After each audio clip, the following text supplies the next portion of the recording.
Greetings and welcome to the Missions Podcast, the show that explores your hard questions on missions, theology, and practice to help goers think and thinkers go. I'm Alex Kochman, Director of Communications and Engagement with ABWE, joined by Scott Dunford, pastor of Western Hills Church in San Mateo, California. Scott, I'm just having a day. Yeah. You know, it's a Tuesday at the time of this recording.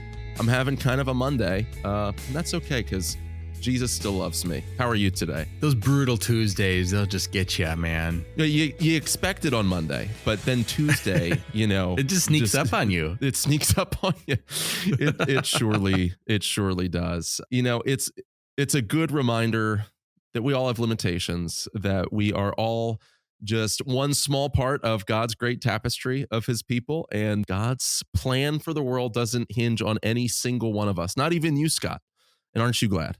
I'm very glad for that. I'm excited to have a special guest, someone who I've heard of for a long time. I don't know that I've ever met him before, even though I've been very familiar with his work, but a long-time ABWE missionary in a very difficult place, a place that people probably don't realize just how lost it is because of how many really centuries we've had a Christian witness in the country of Japan.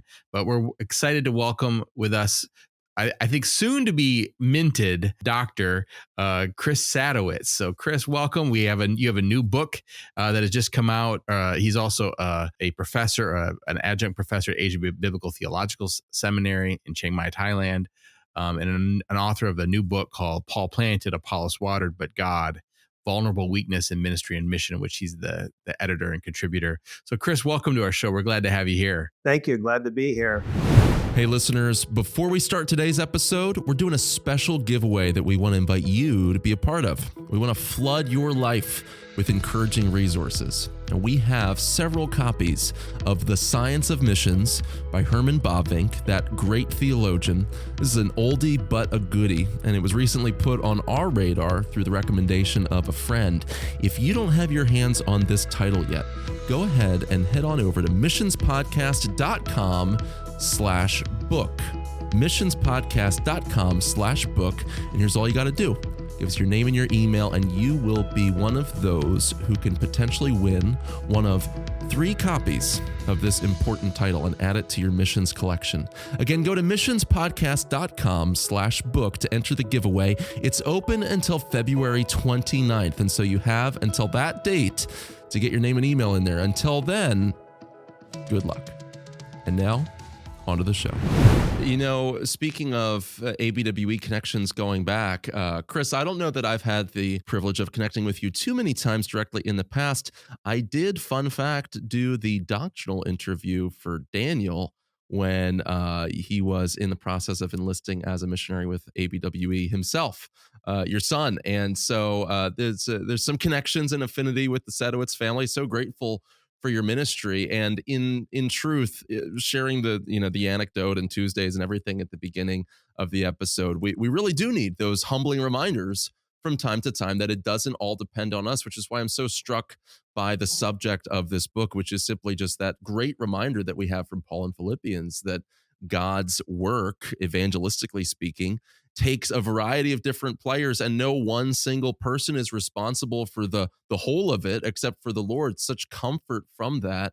But Chris, what drove you to get involved in the project of this particular book? What burdened you for this idea of showing people God's role through all of those players that are a part of that missional process? Alex, I think it was basically the question that's kind of haunted me all 30 years in Japan. We went 10 years before we saw our first convert.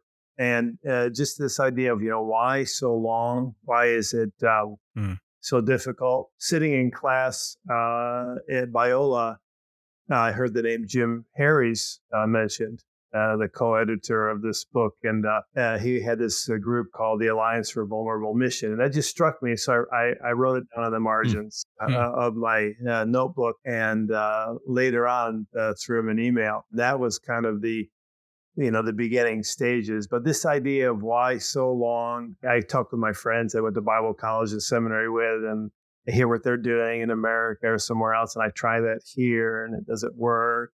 And then the teaching with Asia Baptist Theological Seminary in Chiang Mai is is like you want to be abreast of your students and you want to finish well. So I think there's a combination of going back to school and then meeting various people who are thinking and serving in difficult places. So explain to me, what do you mean by vulnerability here? I mean, when I would hear the title, Paul planted, Apollos watered, why vulnerability? No, we struggled with the term weakness and vulnerability, which is why we included both, because both are used in a lot of different ways.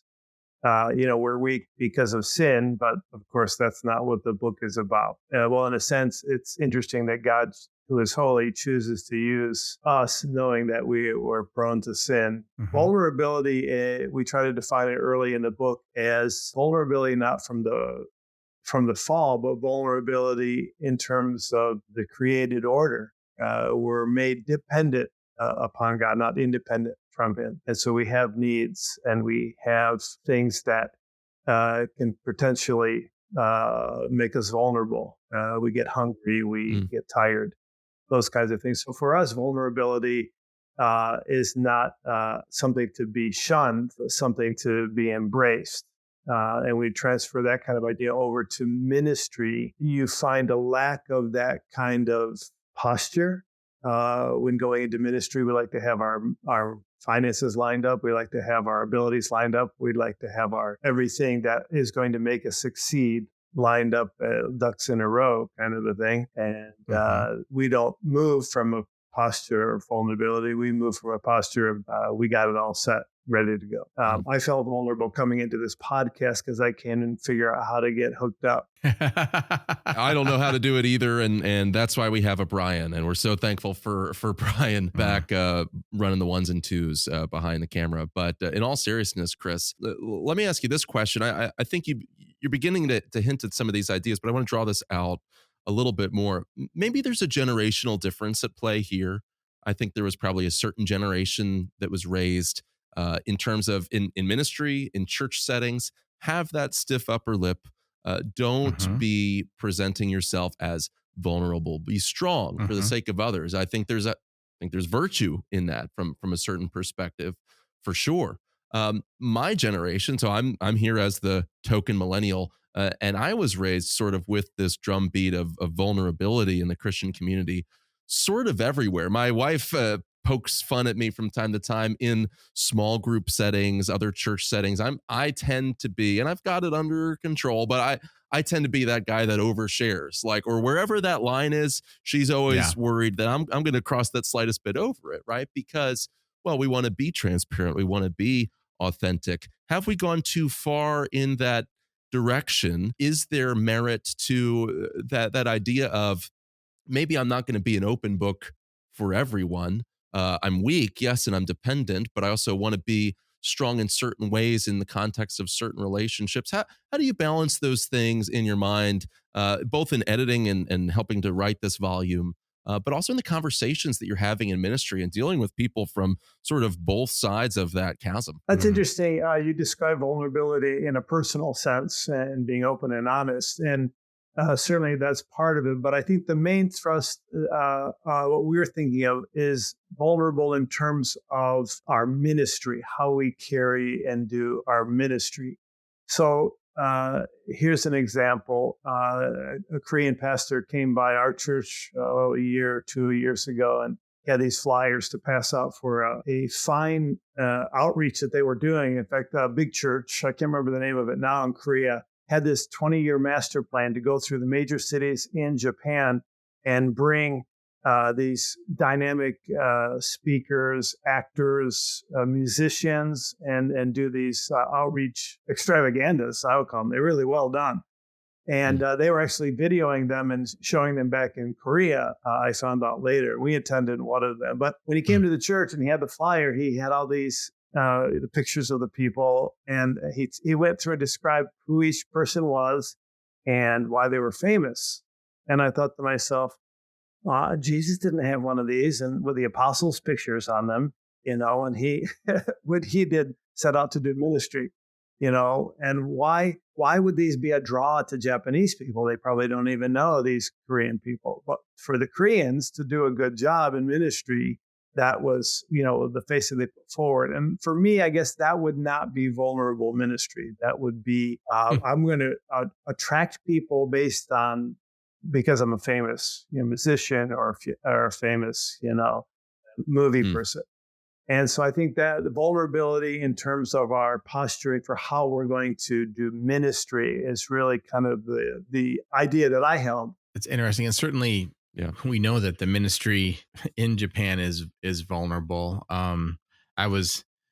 You've probably seen this. I've already talked to you off camera about probably too many movies, and you're probably forming an opinion about me and my habits. But there's a movie I saw a while back by Martin Scorsese called Silence. I don't know if you've seen that or not. Oh yeah, but really talking about the Catholic work among the Jesuits in Japan and the persecution that was there. And, I see that there was elements of that were just really beautiful. I mean, just flickers of faith and yet just how easily it could be snuffed out. And granted, I think what we're talking about in ministry is obviously much different than that. But you expound upon this in the book, and you have many different authors that are many of them are ABWE missionaries or were ABWE missionaries. It's kind of cool to see the list of who's all written on that. But one of the chapter headings kind of struck me, talking about the fear of the Lord in vulnerability. And can you kind of help us understand that? Like, how does understanding of God and our fear of the Lord shape our understanding of ministry vulnerability? That chapter is by Greg Verjink. It's one of my favorite chapters in the fellow ABWE missionary. Yeah. He really hit the nail on the head in terms of the book set up in 3 sections. Do we have a theological basis for this idea of vulnerable weakness in ministry and mission? And then how culture colors that depending on where you're at. And then we had some actual examples from workers in different countries. Greg's section is in the Old Testament. We're looking at some Old Testament aspects of it, and so he took that on the wisdom literature and weakness. And it really is one of my favorite because it spoke to me again about the ministry is first and foremost God's ministry. And so to elevate man in that is not really what ministry is for. And Tim, in the next chapter, Tim Miskimen talks about the glory of God. The way that it all lined up was really beautiful. So for Greg's work on the fear of the Lord is that as we do ministry, he talks about Proverbs is, living wisdom and living the way by the rules. And then he contrasts that with Ecclesiastes, where we're living but the rules don't apply anymore, and we're living in a broken world. And then you have Job, who's gets slammed by God, and he traces the fear of the Lord through those 3 different books and how it has different nuances. And in the end, you end up getting a kaleidoscope-like picture of what it is to be vulnerable before God, whose ministry we're involved in, and how He's gaining great glory to Himself as we obey, depending on the various circumstances that we find ourselves in, whether good or bad. And it's important to recognize this is not just a book for missionaries or about missions, but missions is all over this book, and obviously written and edited with missionary voices as well. And so I think it's critical for missionaries to understand some of these concepts that you're talking about. But getting back, we talked earlier about, okay, are there times that we're too vulnerable? But let's blow that up culturally as well, because you do see certain cultures that have an emphasis more on the idea of weakness or vulnerability or being transparent, authentic, whatever keywords you want to insert in there. Some emphasize that more than others, right? There's some cultures that still very much have that stoic, stiff upper lip mentality about them.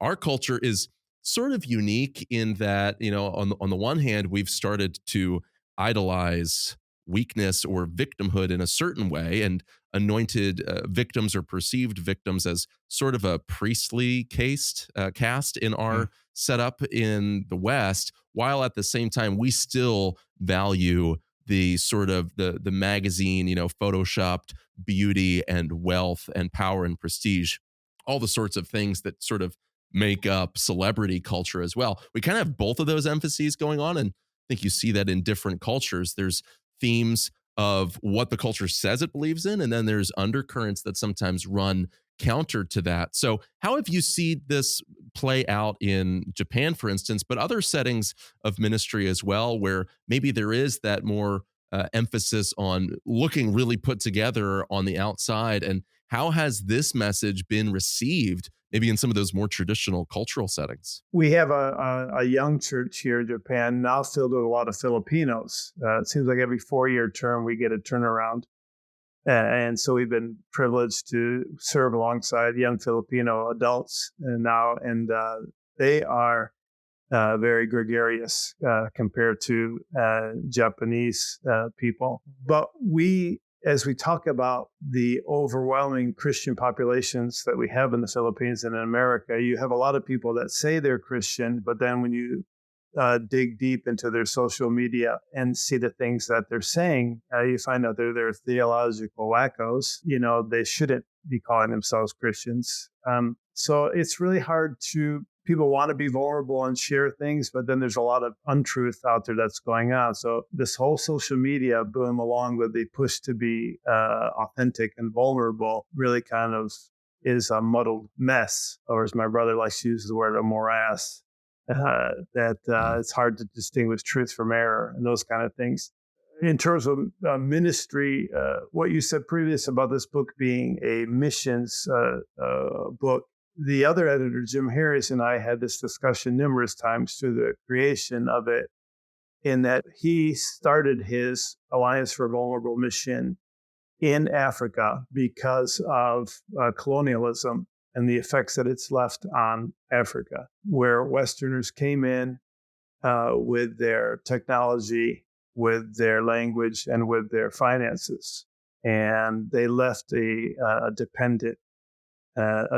dependency behind them. And so his group started off by saying, we're only going to do ministry with local resources and local languages. And so as I heard him and others from the AVM group in Africa talk about these things, I said, well, this vulnerableness that you're talking about in ministry needs to be shared by other people in the world, because I don't think of other people in the world are trying to do ministry that way either. And our young people, I think, need to hear about it in the West, about how do you do ministry vulnerable? How do we try to divest ourselves of human glory gaining and trust in human resources as opposed to trusting in God? And as we worked on the book, I kept thinking of, what if I'm an 18-year-old U.S. young person and I grew up in a mega church. So if I asked that kid, what is ministry to you?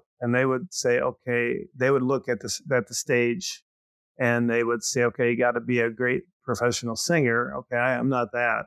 You got to be able to speak, and have your face on a big multimedia screen. Well, I can't do that. I'm kind of shy. And you see, people spreading wealth around. Well, I got to have some money. Well, I don't have that.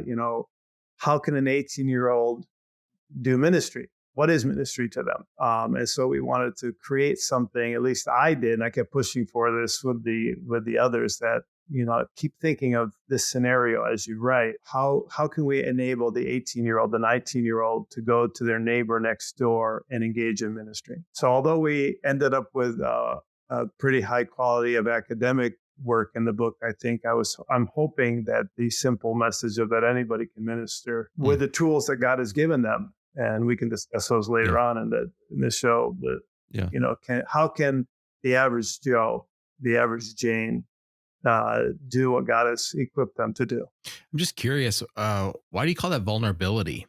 Because when I think of vulnerability, it's probably not the word I would have chosen to use. That why that particular word to describe that kind of ministry? I think because it's not being practiced in the mainstream is probably why we chose that book. We tend to default to non-vulnerable postures. I don't know of a better word how to say that. Like what? Like, what do you mean by that? Well, some of the examples I've given, like the Korean Korean pastor showing me that flyer, they were doing an attractional type of ministry. When you get into the chapter by Dale Marshfield, he unpacks this for us a little bit in the Corinthian letters, where Paul sets up the Greeks and the Jews as foils to what true ministry is. Greeks valued what? Knowledge, wisdom. Or the Jews valued power. They wanted to see signs. And Paul says, no, I'm not going to do ministry like that in front of you. I'm going to do ministry only talking about the crucified Christ. So crucified Christ, it was not a picture it was foolish for the Greeks and it was powerless to the Jews.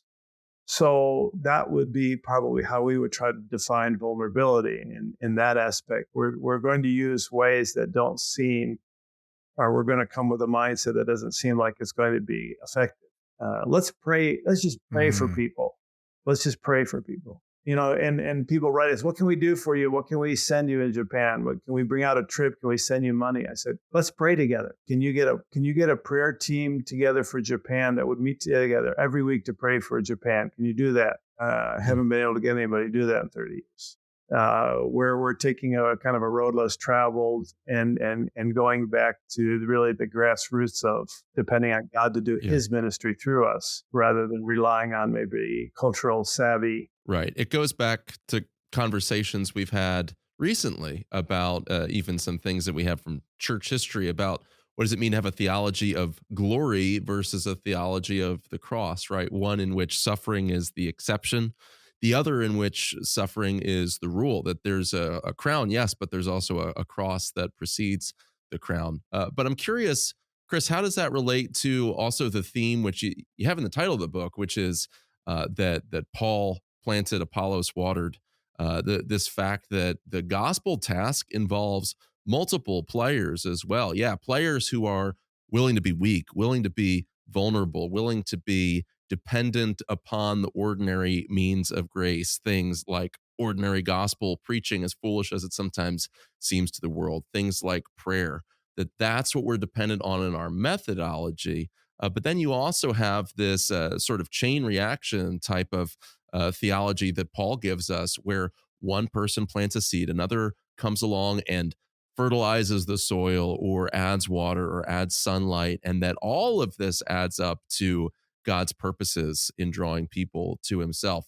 So it seems like there's a team aspect there. Where does that play into your thinking about the posture that we should approach ministry with? I think, again, what you describe in terms of teamwork and that it takes numerous people behind the scenes, people that we don't even see and acknowledge.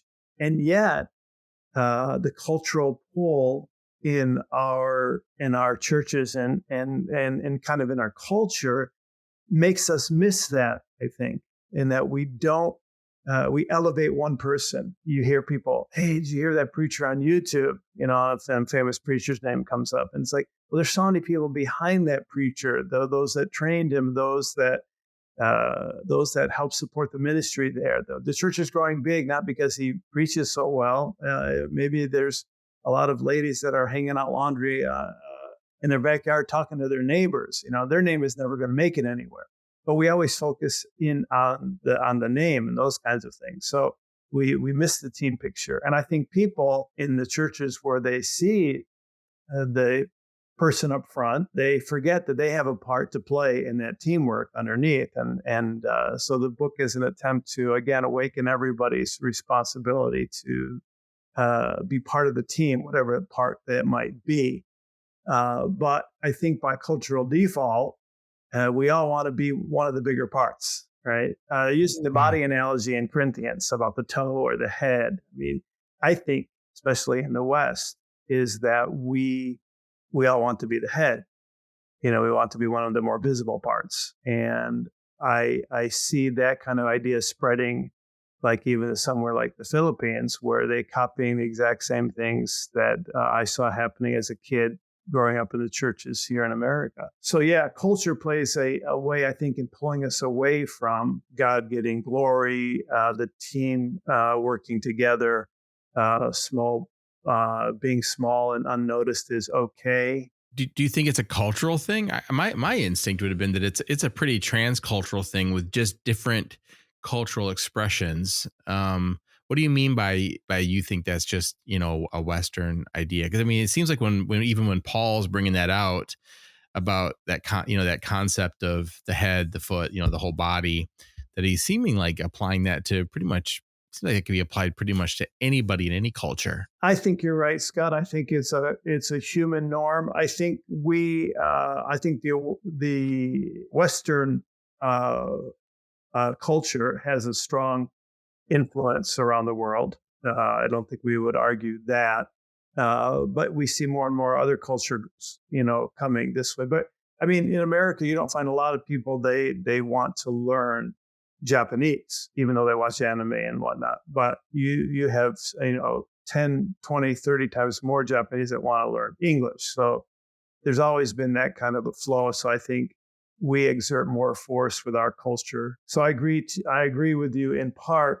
And back in 2018, I had done some interviewing with my Biola education in churches. And I interviewed people. I asked them questions about how they read their Bibles. And it's interesting the way that people respond. Like when you ask what place Thomas plays in favorite characters, and he always loses. In every church he lost. And I say, why does Thomas lose? Well, because he's doubting Thomas. And we sang about him in Sunday school. And yet, each of us doubts. That's probably one of the most done sins in the Christian life. We doubt, right? So we should be glad that there's a doubting Thomas included in Scripture, because we learn from him, and we learn that God is compassionate, and he holds out his hand to us and says, "Put your finger in." Right? Here I am. I'm here. Right? Don't doubt. Leave. But we don't see it that way. He's not chosen. He's not chosen as people's favorite character. Why? Well, is that a cultural thing? Is that an American church thing, or what? So, yeah, I think that culture does play an impact. And I think that's what's so revolutionary about what the apostle says, especially in 1 Corinthians, is that this subverts the Jewish logic of seeking signs and wonders.